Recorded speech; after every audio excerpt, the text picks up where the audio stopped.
La idea de fer un llibre sobre les casetes està vinculat en realitat a un estudi previ sobre la qüestió i jo crec que bàsicament per dos motius. Hi ha una vinculació, anem a dir, personal, familiar, amb el que seria una caseta tradicional agrícola, que és realment el que es toca així en el que es tracta en el llibre,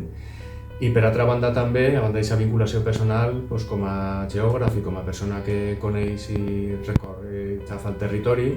te n'adones que realment el que serien les casetes agrícoles tradicionals valencianes estan, si no per tot arreu, sí per bona part de les comarques. Quan jo vaig fer referència en el llibre a la caseta, ràpidament, ahí tens el viure a la caseta en el que seria el títol, però ràpidament vaig afegir lo de l'hàbitat tradicional valencià de temporada.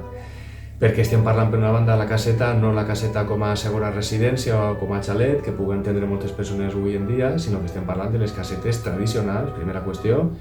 Segona, bàsicament el que seria, evidentment, valenciana, estem parlant d'un àmbit geogràfic, i una